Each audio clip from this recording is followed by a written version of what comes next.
First of all, good morning. Good morning, Father. Again, today, we celebrate the feast of the dedication of Saint John Lateran Basilica. Saint John Lateran Basilica. For your information, why is this church important? Because first and foremost, this church is the seat of Pope Francis as the Bishop of the Diocese of Rome. As a Pope for the universal church, the whole world, his seat is in where? St. Peter's Basilica. But as a bishop like Ong Choco of Cubao, Pope Francis as a bishop of the diocese or archdiocese of Rome, his seat or his cathedral is this church, St. John Lateran Basilica. Number 2, why is it called Lateran? Is that the family name of a person named John? No. Lateran because the church stands on what used to be the palace, the lot of the Laterani family. Number 3, why is it called John? Because this church is dedicated to the two Johns. Who are these two Johns? Saint John the Baptizer and Saint John the Apostle of Jesus, and at the same time the Evangelist. The two Johns. Then let's talk about one of the Johns for our reflection today. And who is it? John the Baptizer. Let's talk about him. Okay? Now, as we all know, our Lord Jesus, before he got baptized, before he gained recognition, John the Baptist or the Baptizer was already very, very famous to the people. And when his fame was at its peak, people began to ask. Very tempting. People began to ask because John was already very famous before Jesus came into public ministry. And people began to ask, are you the Messiah? Who are you? Are you the Messiah? Wow, that's power, that's fame. The two, power and fame, very tempting on the part of John, because he could have said, with all the benefits of power and fame, John could have said, yes, I am the Lord, I am the Messiah. But did he say that? Did he say that? Did he claim that he was the Messiah? The answer is no. He did not. What did he say? Let me read.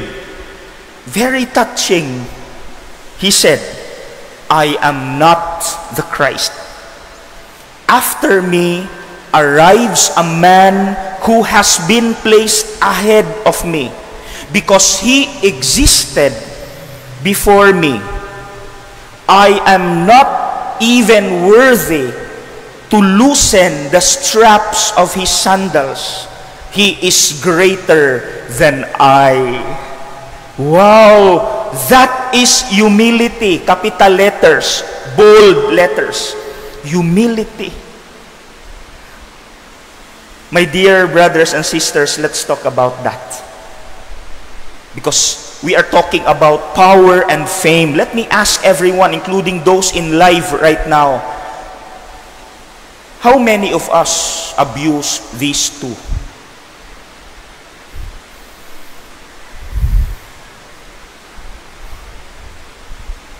How many of us abused these two, power and fame?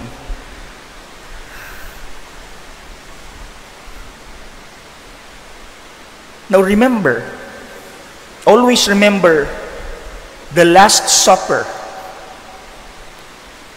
Jesus did the humiliating and the dirtiest job of a slave during his time. And what was that? He knelt down and washed the feet of his apostles. Because he wants to remind us all the time that we must be humble all the time. We must be like John the Baptizer. After all the very delicious temptation to claim that he was the Messiah, he did not.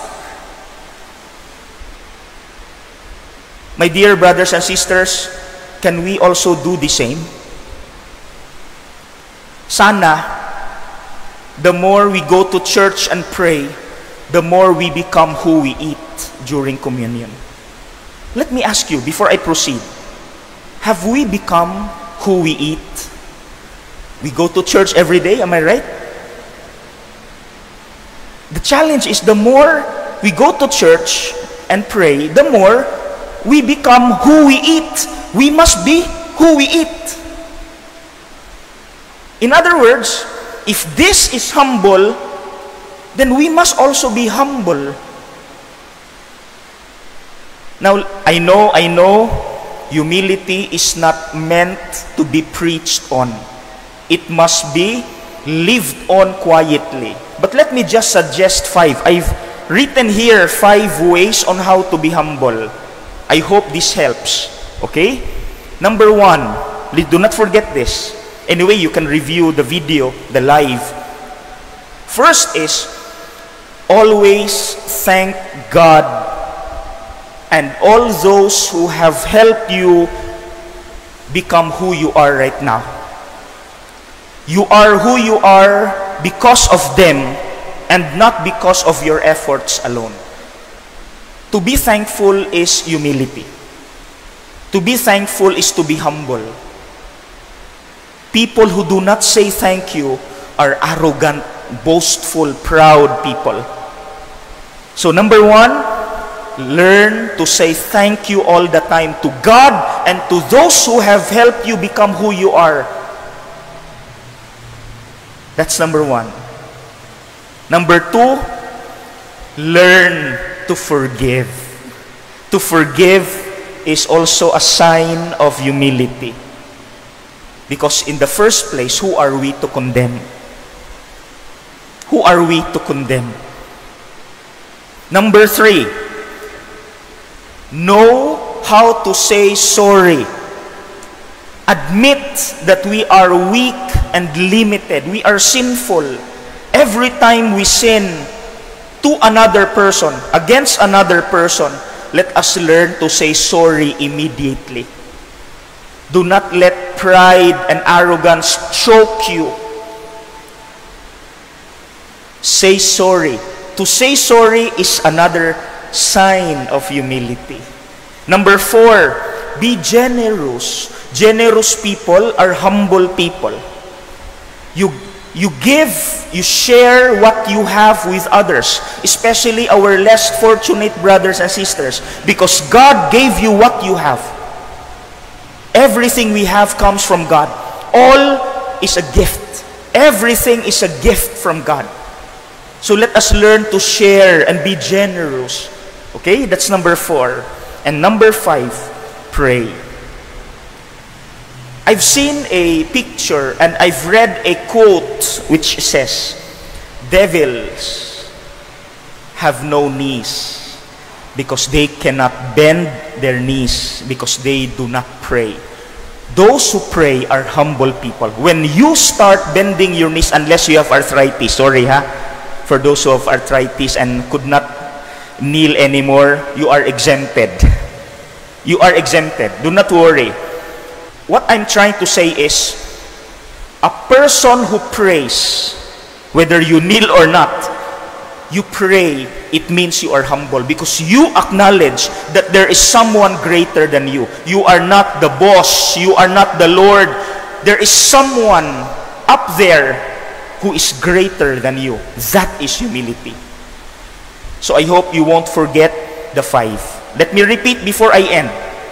What are the 5? Number 1, thank God. Number 2, forgive. Number 3, say sorry. Number 4, be generous. And number 5, pray unceasingly.